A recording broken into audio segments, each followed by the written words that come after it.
Okay, we're into the final chapter of Potato Power Hour, and this is a biointensively planted bed of potatoes, and you can tell compared to the other beds that the spacing is denser. These potatoes are planted 9 inches apart versus 12 inches in the other beds. The theory being that because there's an increased amount of fertility that you can plant more densely.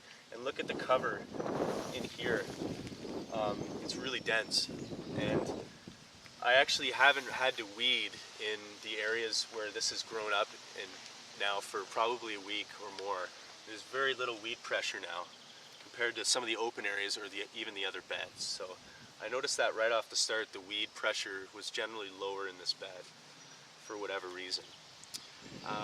Same varieties that we had in the other beds, and interplanted a few things with the potatoes, some marigolds for aesthetics and to help, may help reduce some of the pest pressure. I planted a few small eggplants. They're hard to see because they're small. They didn't grow as large as I wanted them. But because they're in the same family as potatoes, eggplants and potatoes are both nightshades, the flea beetles may actually prefer to nibble on the eggplants. So the theory is if you interplant eggplant with your potatoes, it will help to catch the potato beetle to take the pressure off the potatoes that you want to be really plentiful. So, and interestingly enough, in this style of gardening, potatoes are really depended on as a calorie source. If you were in a situation where you really wanted to grow your own food. Just a few other small potato facts. They tend to be heavy feeders, which I'm learning more about.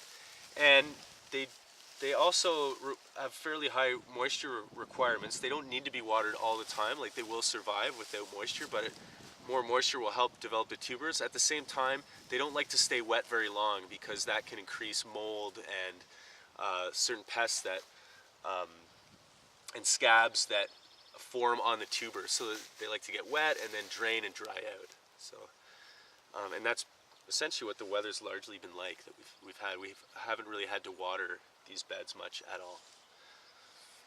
So I don't know if any of you have any final potato questions. I was just wondering here, are these interplanted with different varieties? Because this plant looks much different than the ones that are beside it. Yeah, there are. Although I tried to keep them together. Again, most of these back here are the Kennebec variety.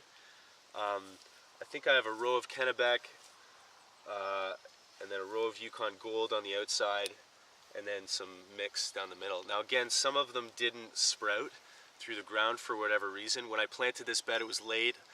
I'd had a few too many barley Gatorades, and I probably wasn't handling the potatoes as gingerly as I should have because you really have to be careful of the eyes that you want to sprout.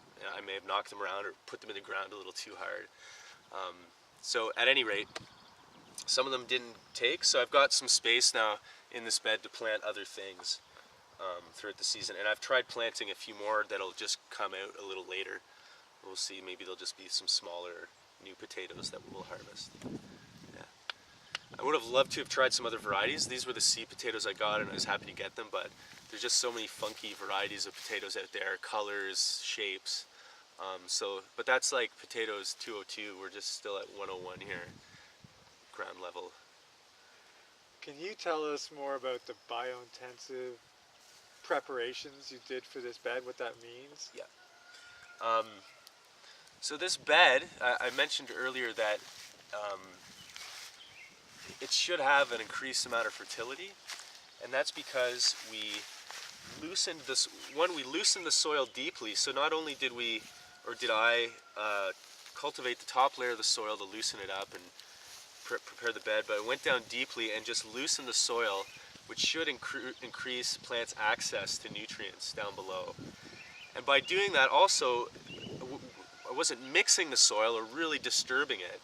There's a subtle disturbance, so that as well should preserve the fertility that was here. So it's prepping it deeply, minimizing the amount of disturbance in doing that, adding compost as part of that process, and I found that the first potatoes that come up were back here well before the other beds. The growth was off the charts out of the gates. It's sort of equalized now, but a couple of these plants they're giants in the spectrum of the bed here. And I noticed the difference in the weed pressure. It was lower in this bed right from the beginning than all the other ones.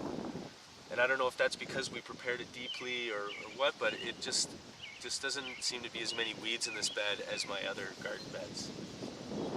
Another thumbs up for the biointensive method. When you added the compost, was that when you were loosening in the subsoil, or did you apply it to the surface? Good question. I just applied it to the surface. I applied it to the surface when I started the digging and loosening process, so it all got churned in with the bed. Yeah.